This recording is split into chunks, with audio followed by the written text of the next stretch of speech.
The David Pakman Show at davidpakman.com.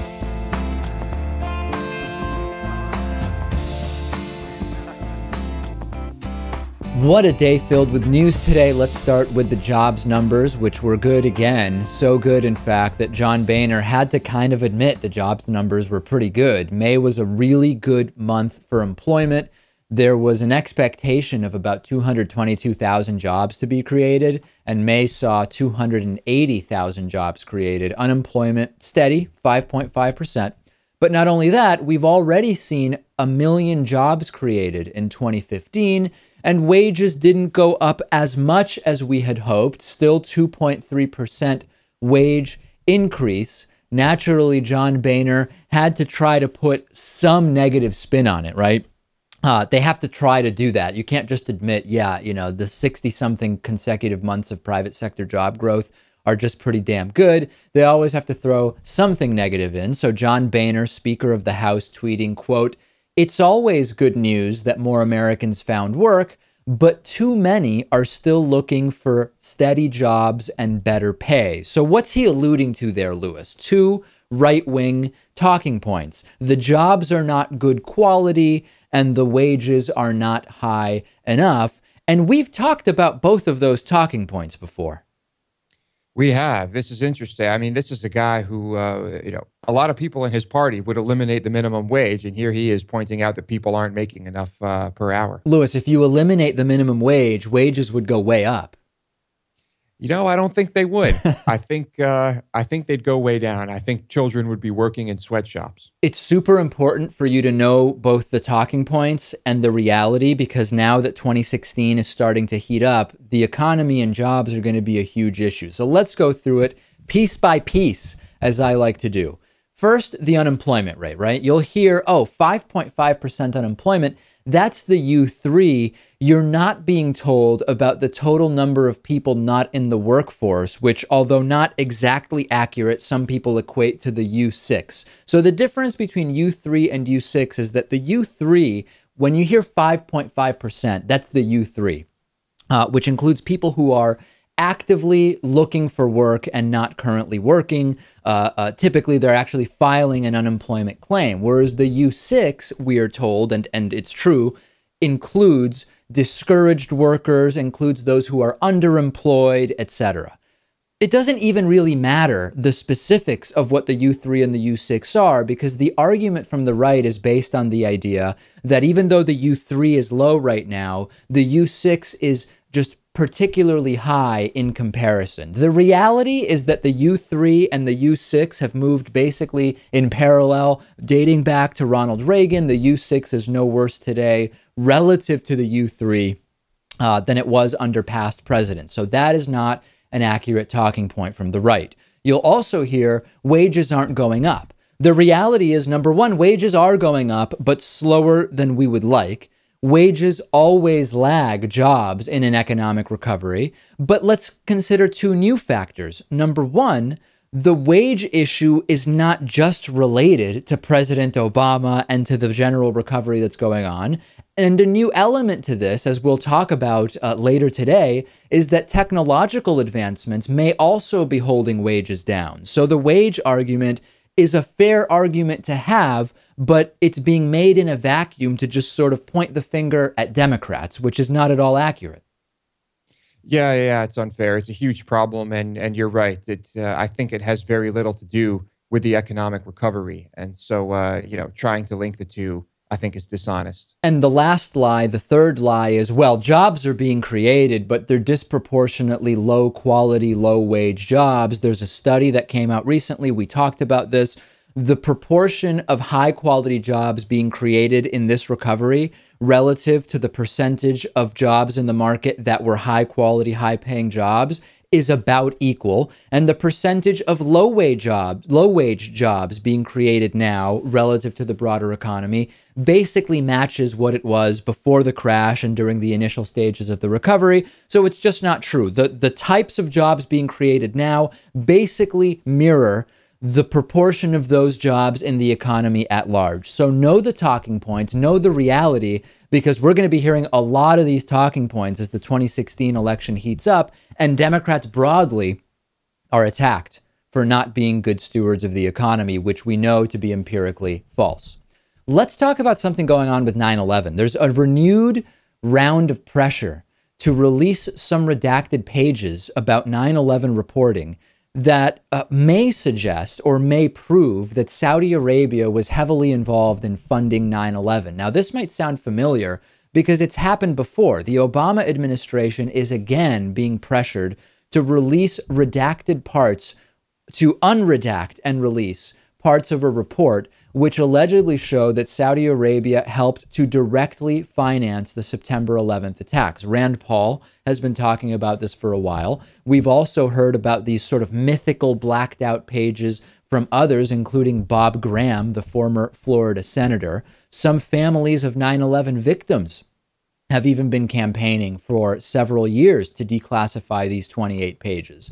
So what do we know? We know that these pages exist and that they are currently redacted. We know that 15 of the 19 hijackers in 9/11 were from Saudi Arabia. But so far, the public record does not disclose any real link between the country and its administration, which is really a regime, and the attacks of 9/11, which killed thousands of people. We don't know what the extent of Saudi involvement in 9/11 is. Some are arguing it's all part of a huge cover-up by the Bush and Obama administrations. I'm not convinced that this information is going to be made public, and I'm not convinced that if it were made public, it would link Saudi Arabia as a country to funding 9/11 necessarily. But let's be very clear. When we talk about 9/11 conspiracy theories, not all so-called conspiracy theories are created equal. On the one hand, we have the idea that some have put forth, which is the Bush administration was complicit and involved in the 9/11 attacks, and further, they were known about in advance such that they were controlled demolitions of the buildings, maybe involving thermite paint used in the buildings for years ahead of time so that the buildings would burn more quickly, etc., etc. That's like one side of the so-called conspiracy theories. On the other side is, well, the Bush administration sort of didn't take warnings about impending attacks seriously, which we know to be true based on what Richard Clarke has told us. And there may have been an interest after the fact in protecting the American relationship with Saudi Arabia by classifying data about the financial involvement of the country in financing the attacks.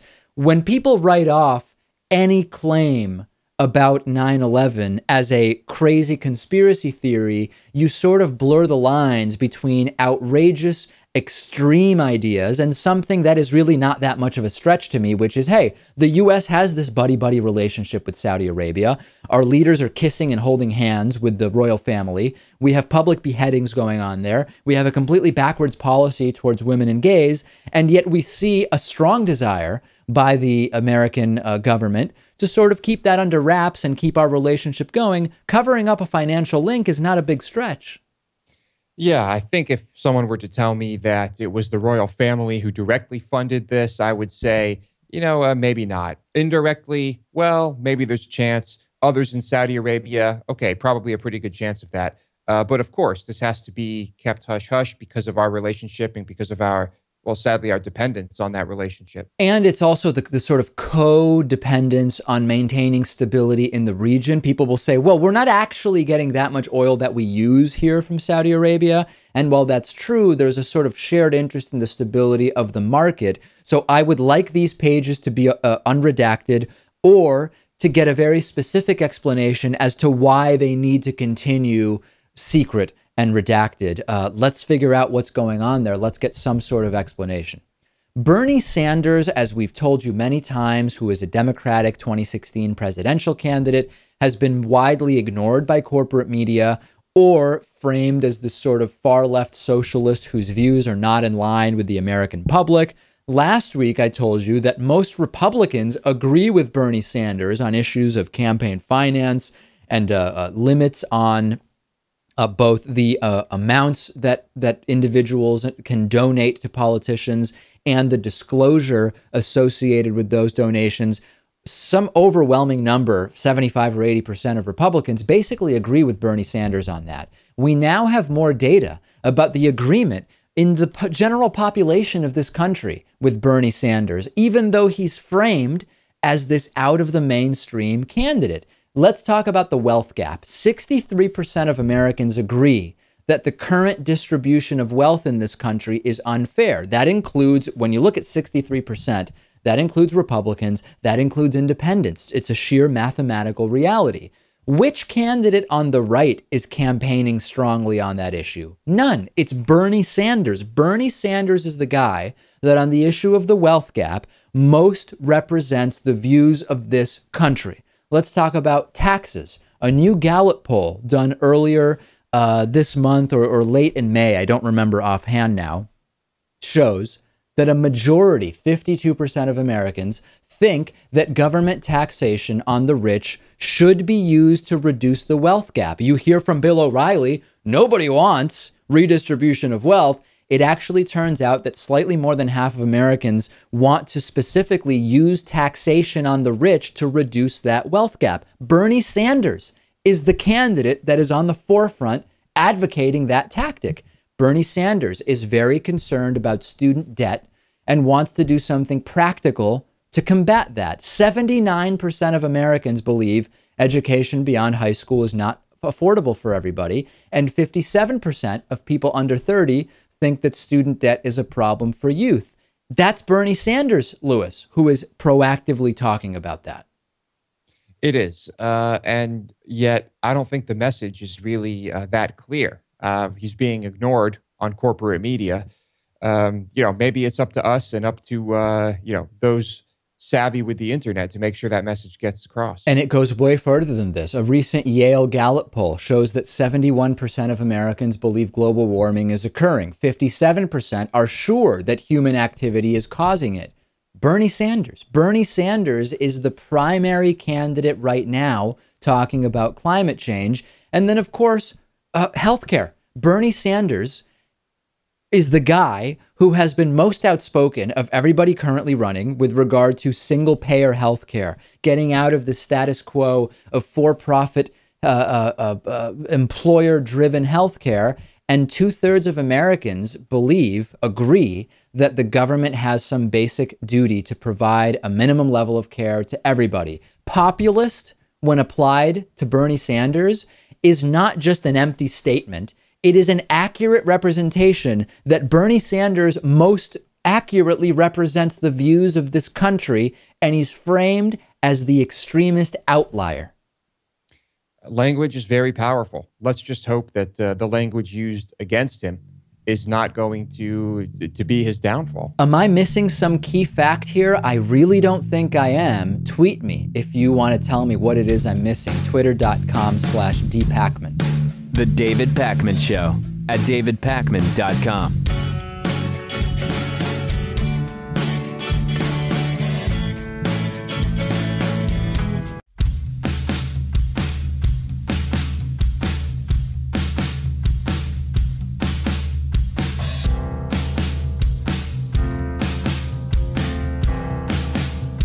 Welcome back to the David Pakman Show.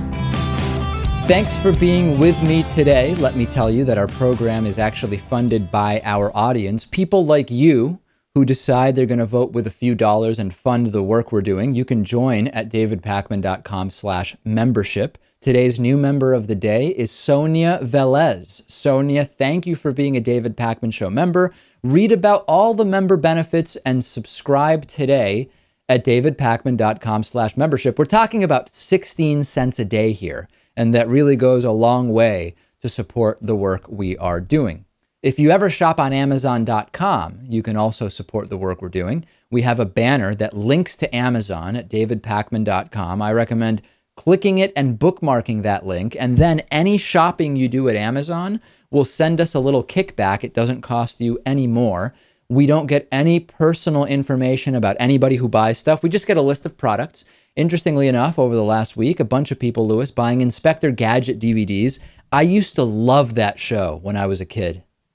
I did too. It was, just one of those incredibly interesting, hold your attention, tons of crazy stuff going on types of cartoons. I think everyone loved it. Yeah, I liked Inspector Gadget. I liked Teenage Mutant Ninja Turtles. And then I also liked He-Man was another one of my favorites. That was a good one. Yeah, I watched a little bit of everything whenever I could, really. But Inspector Gadget was a big one. When you weren't busy playing video games, you tried to check out Inspector Gadget. Yes, video games was priority number one. Also, a lot of people buying insanely spicy hot sauces from Amazon. And there's this movement, you know, now at every place, whether it's a brunch place or a Mexican place, the thing is to have like 10 or 12 different super spicy sauces made from different peppers and whatnot. I do like a lot of these, but I'm not into the whole thing of just seeing how spicy a sauce I can tolerate.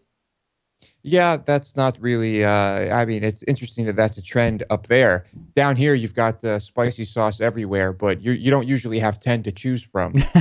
But there is a lot of spicy stuff. I recently went to this taco truck in Brooklyn, which was fantastic. And they had, I think, 6 types of tacos, but 10 types of hot sauce. That's, yeah, I mean, it makes for a lot of combinations when you do the math. So remember that you can support our work with your Amazon shopping. Go to davidpakman.com and click on the Amazon banner on the right side of the page. All right, we've had the weekend to continue raising money. We're raising $50,000 in 50 days. Hopefully, that's the target. We are now $17,687 of the way there. This is just over 35% done. We have 175 contributions. We had a goal, Lewis, of 20 countries sourcing money from at least 20 countries. We are now at 21, which is just incredible. It's pretty amazing. Yeah, some of the countries on the list: Malaysia, South Korea. This is incredible. So in order of contributions, the money has come in so far from the United States, Canada, Australia, the United Kingdom, Italy, Mexico, Sweden, India, Indonesia, Germany, Norway, Denmark, the Netherlands, the United Arab Emirates, Ireland, Finland, Spain, Thailand, South Korea, Portugal. That's 20. And a small donation from Malaysia makes 21 countries. I'm now thinking maybe we could hit 35 countries. I know that we have, around 180 countries on this planet, but certainly because of where our program airs and levels of access to the internet, I don't think it's reasonable to think we could get donations from 90 countries. 21 is already fantastic. I think the new target, Lewis, is 35. Let's be reasonable here. Let's stick with 30. Let's not go crazy. All right, I'll try to keep my expectations realistic. So this is sort of when the lull begins. The frequency of contributions has started to go down a little bit. And as we said, the beginning of a campaign, you get a lot of donations. Typically at the end, you get more donations, but the middle is where you need to continue. So if you've been watching what's going on and thinking, oh, maybe I'll throw some money in, please consider doing it now. You can go to davidpakman.com. You will see an Indiegogo banner at the right side of the page. You can't miss it. Click it. Check out the perks. Increasingly popular. I have here, Lewis, the Patriot Mail posters. This is only a third of the size of the ones we will send out. I wouldn't even be able to fit the full-size one on screen. This is one of the Patriot Mail posters. And of course, we have the other Patriot Mail poster, Lewis's favorite, this one. And I encourage everybody to go to davidpakman.com and click on the Indiegogo banner. Help us fund the expansion that we are working on. News from the 2016 Republican presidential field: Rick Perry, former Republican governor of Texas, is officially running for president.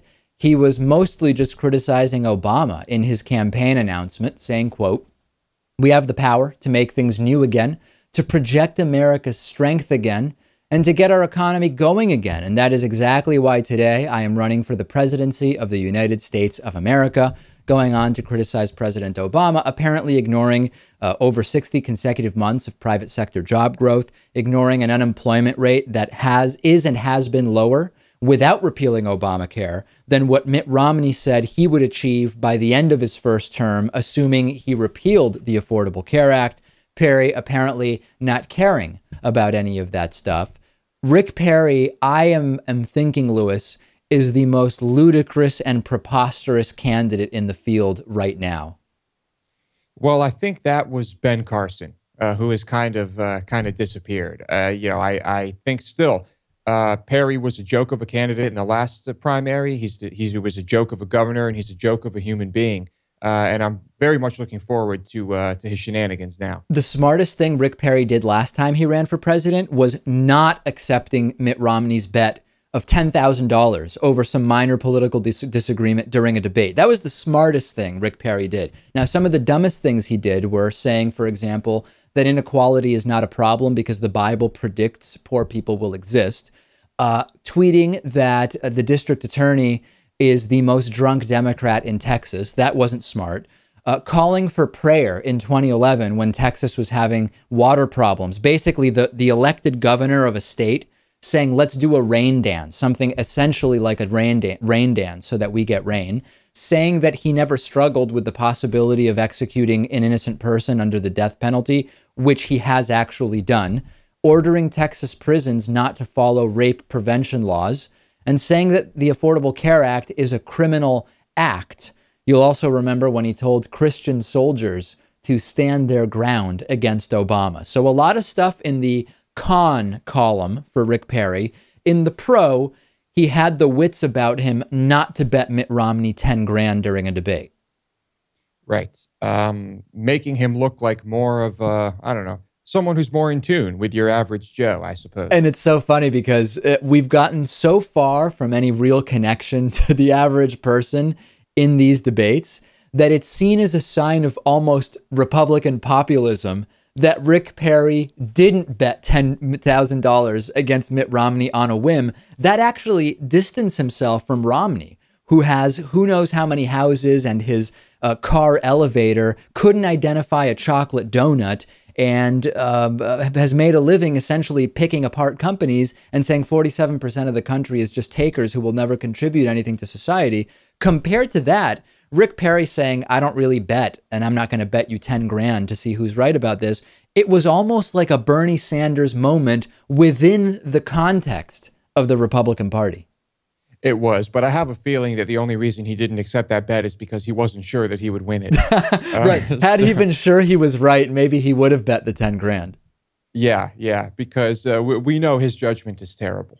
Yeah. All right, let's take a break. Next, what is going on in the music industry, streaming services, record labels? Are we seeing an NFL style taking advantage of the employees the way we've seen owners do to NFL football players? Anthony Fantano will join me next.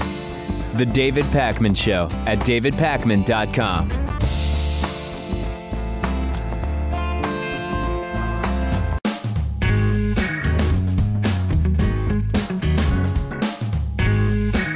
Welcome back to the David Pakman Show. It's great to have Anthony Fantano on the program. He's the internet's busiest music nerd and also editor-in-chief of The Needle Drop. Anthony, it's great to have you on. I guess we should tell the audience, it's kind of funny. We found out, or at least I found out through Twitter, that you actually know about our show, and we've been aware of your show, but somehow we just never connected. Yeah, I've been watching your show for, I don't know, I think maybe since last year.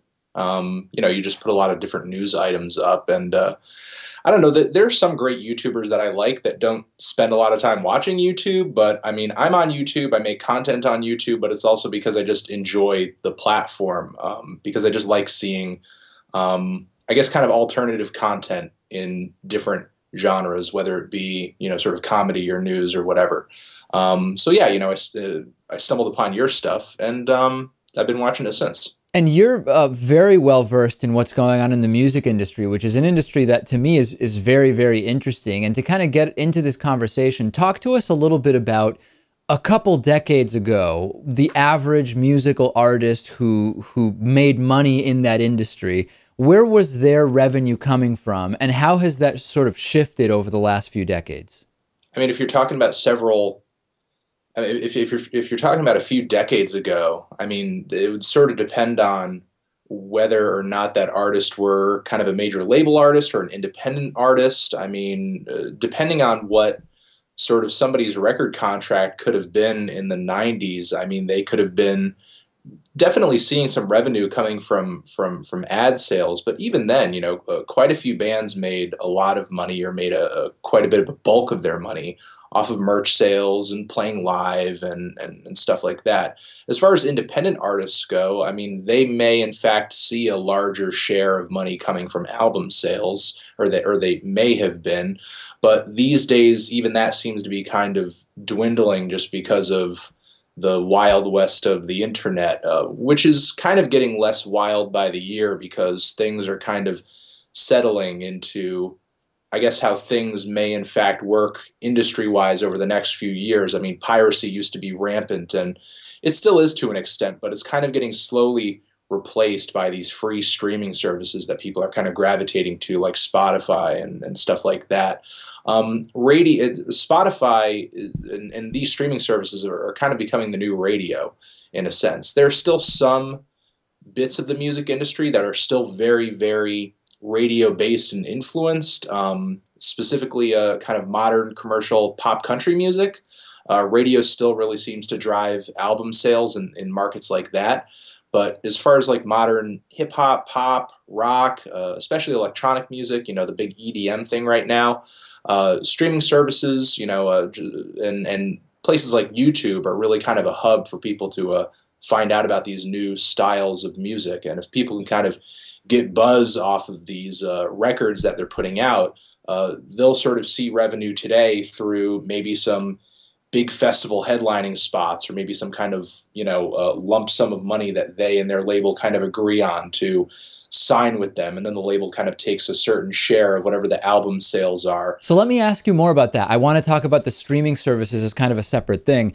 Sure. Is my understanding correct that in the past, just being signed by a label in and of itself provided an artist with more revenue than it does now, in the sense that now you're more dependent on things like touring and ticket sales and revenue from streaming sources? Am I right or wrong in my understanding that labels are not really taking care of artists in the same way that they once were?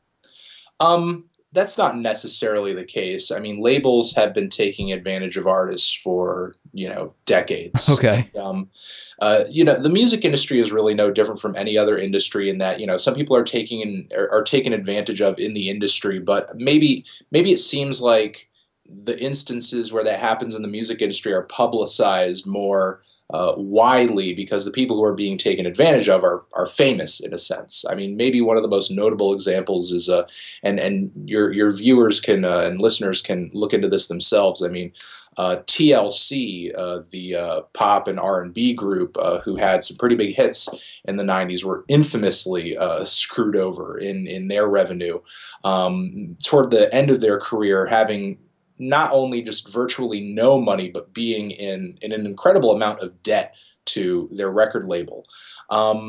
I think labels, when they see young artists who have a bit of buzz, and a lot of these labels aren't stupid, they know when somebody has kind of long-term hit potential.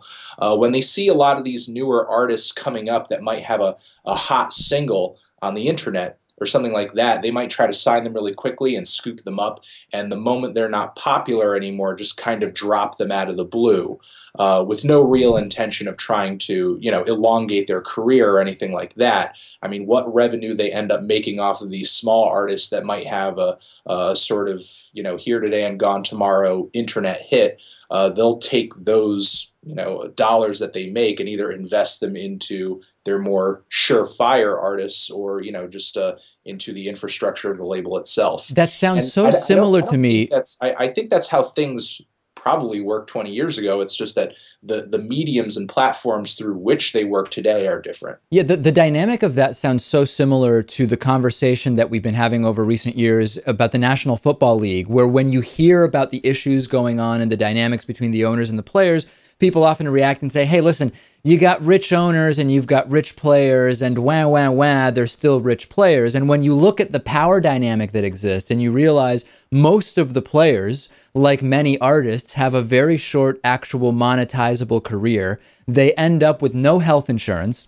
They end up with terrible physical ailments as a result of playing the game and driving profits for those owners. Just because it sounds like billionaires versus millionaires doesn't mean we should write this off as a sort of elitist battle. And it sounds like there's this similar dynamic, at least to some extent, that you're describing. Yeah, most definitely. I mean, what you're talking about there in the NFL, I mean, yeah, we are talking about millionaires versus billionaires, but kind of the millions that they're tossing these players isn't really anything to them. And, you know, you're also talking about how expensive it ends up being, kind of being one of the players of these games. And not only that, but, you know, I've seen a pretty in-depth documentary about, you know, some of these players being taken advantage of by people who kind of approach them for what seems like a sure thing investment opportunities, and, you know, kind of grifting money off of them in that way. Yeah, I think you're talking about the 30 for 30 broke episode, right? At least that's the one that illuminated that to me. Yeah. So let's talk a little bit about streaming services then. Explain what the dynamics are, because I think a lot of people don't really know. Okay, so you get 100,000 listens on Spotify or Pandora. What does that actually mean in terms of revenue for an artist?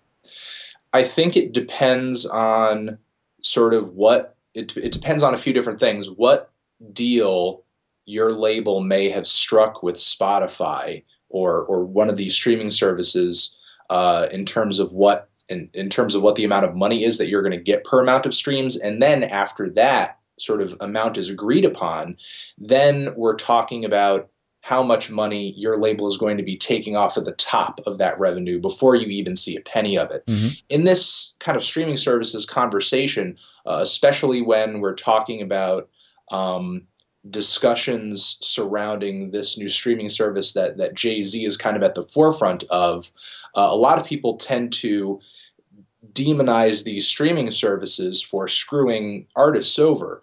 And not that, you know, streaming services couldn't be paying artists more. I mean, you know, maybe they could. Maybe there are business practices they could be enacting in order to kind of do better by these artists. But often, you know, these artists aren't even seeing a penny of that money before their label takes what, you know, they have as far as what they are owed. According to the contract that they may have with these artists. If you recall recently, Sony recently threatened to pull all of Beyonce's music from Tidal, right? Because according to them, Tidal wasn't paying them enough in royalties for Beyonce's music. So I think that the interesting and almost kind of embarrassing part of that situation is that Jay-Z, you know, and other music fans too, consistently paint these streaming services as being this big looming evil that's screwing artists over, when in fact it's the label that has kind of stepped in and showed us where the real power dynamic is. Certainly, because it seems almost like sometimes smaller bands that have negotiated directly with the streaming services may actually do better on a sort of per unit basis because they're not getting this amount chopped off the top by the label. Absolutely, you know, there's no middleman. I mean, there's an individual who, his name is Matt Farley. You can look him up through Spotify. He has a website called Moturn Media, and he has this kind of ridiculous thing going on where I think he maybe has about 14 or maybe 16,000 songs on Spotify, and he essentially tries to game the Spotify system by naming his songs after more popular songs, or maybe writing songs about ludicrous things. And he actually makes a very small living off of all of these Spotify streams. It's not like any one song of his is incredibly popular or anything like that, but kind of the plethora of songs that he's put out means that he gets a lot of traffic thrown his way. And for somebody who is incredibly obscure, you wouldn't think that he would essentially be having an easier time of kind of making a living off of Spotify than somebody who actually has, you know, some kind of actual visibility in the music world. But it just kind of depends on what your deal with the label is and kind of how creatively you go about releasing your music and kind of participating in the music streaming system, I guess. Very, very interesting stuff. For more of Anthony Fantano, just Google The Needle Drop. You'll find him easily. Anthony, thanks so much for being on with us. Thanks for having me, man. The David Pakman Show at davidpakman.com.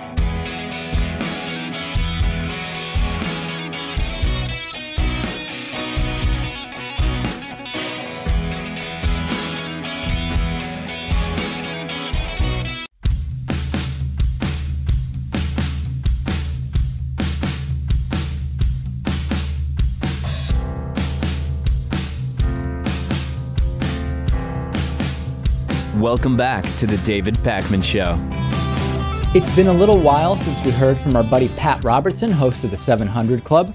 A viewer wrote in, wanted to ask Pat Robertson if her son's mental issues might be God's punishment for her purchase of a Ouija board once when he was a child. And Pat Robertson went on to say that porn can lead to demonic possession. Let's take a look. I just love this. All righty. Well, Joyce says, Dear Pat, many years ago when I was a young mother, I bought a Ouija board. At the time, I didn't know any better. I thought it was just a fun game. When I learned that it is evil, I got rid of it. Now my son is grown and full of hatred and mental issues. I have been through so much heartache because of his mental condition. I've prayed and prayed for his healing, but no change so far. Do you think God is punishing me for exposing my son to demons when he was young? I don't know if God's punishing you, but you can't open the door to demons, and demons, you know, there was one lady I heard about who was demon possessed, and the demon was being cast out, and the demon said, I had permission. And permission was that this particular person had gone to a X-rated movie and had, you know, gotten all of these sex things, and the demon said, I had permission. So you gave the demons permission to come into your home when you had a Ouija board. Look, mental illness has many forms. I don't know what's wrong with your son. I mean, it may be neurological, it may be something psychological. He may need professional help, but at the same time, he may need to get delivered. And I don't know him, but there are all those things you need to take into consideration and then do. But he needs an intervention. Get something to help him. Yeah, Pat Robertson, Lewis, once heard of a demon-possessed woman. Well, I'm convinced.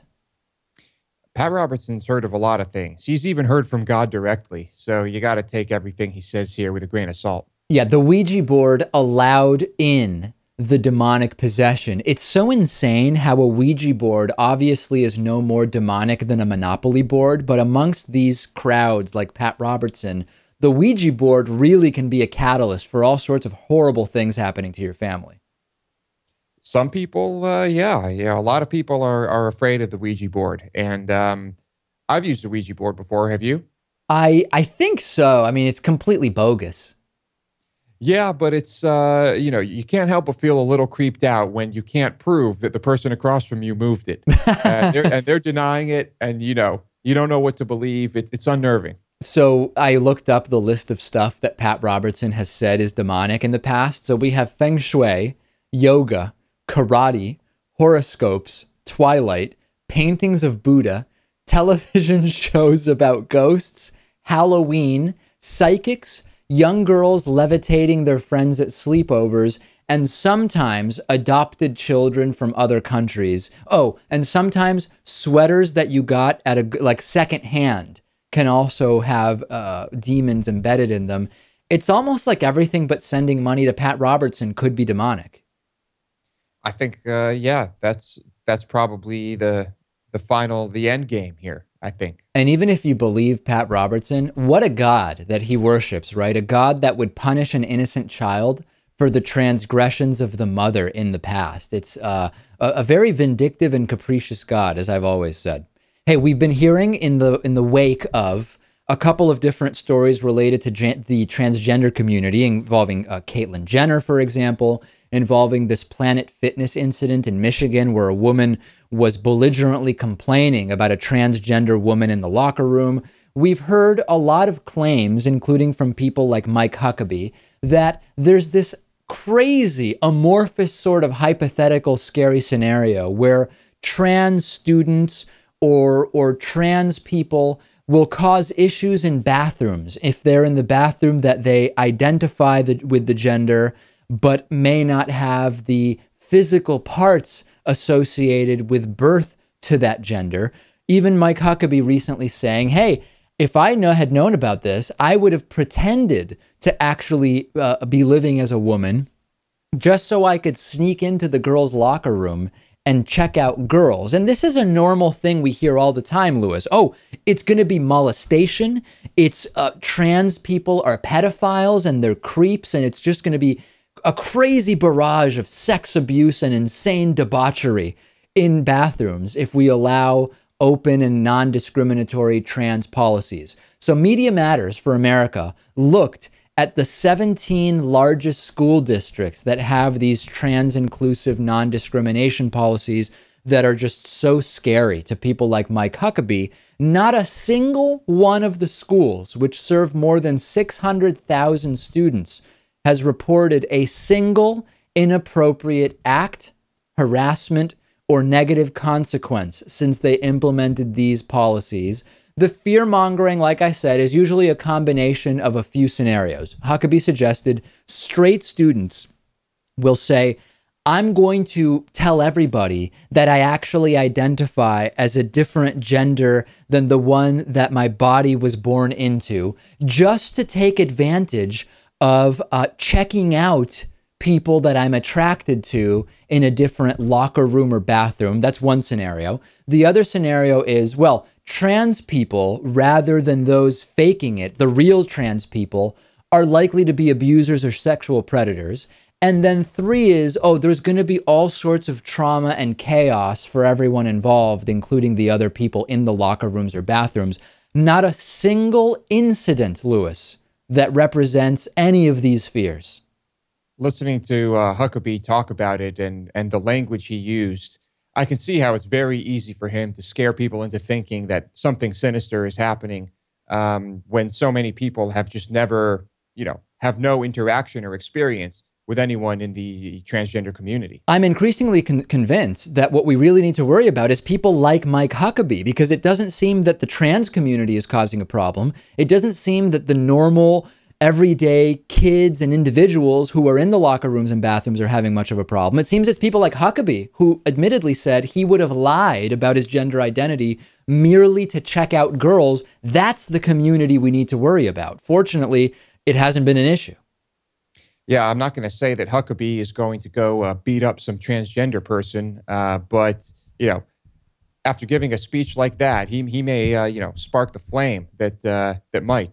All right, let's talk a little bit about technology. We've been talking many conversations about technology and jobs. We've talked about autonomous vehicles and the impact that they likely will have on transportation jobs going forward. There's a really interesting article from Wendell Wallach, who's an ethicist and also a scholar at Yale University, who said, we have reached a tipping point for technology where technology is now destroying more jobs than it creates. There was a point where in net, new technology was still creating jobs by creating more industry and creating new opportunities and so on and so forth.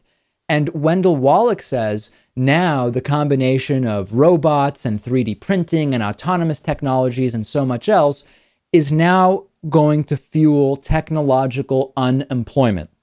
Here's a quote.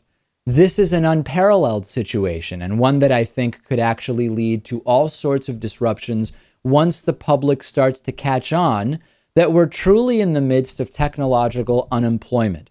Some 47% of current jobs could be computerized in the next 10 to 20 years, according to an Oxford University study. I'm reminded of that quote, and I don't know offhand who it originally came from. In capitalism, every human is either a capitalist, somebody else's capital, or economically worthless. We can't have a system where we laud the free market capitalism that so many love and at the same time want to take a completely anti-free market approach to preventing technology from advancing merely to keep jobs. And what we're really talking about here is a transition to something called a post-scarcity economy. This will take time.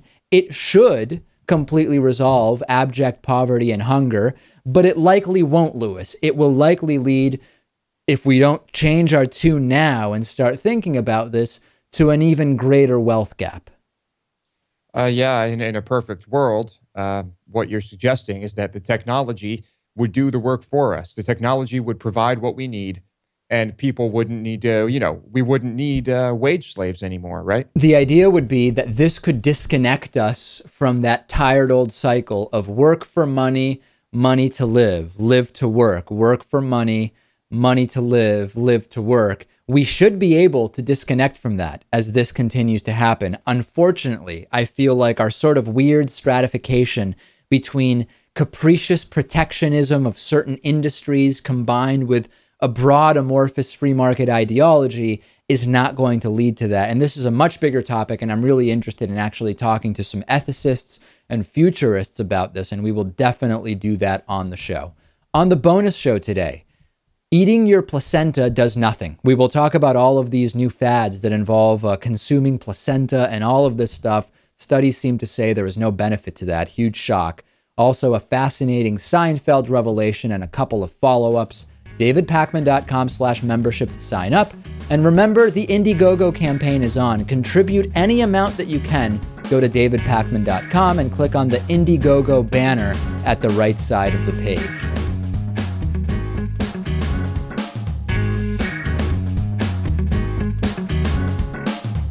The David Pakman Show at davidpakman.com.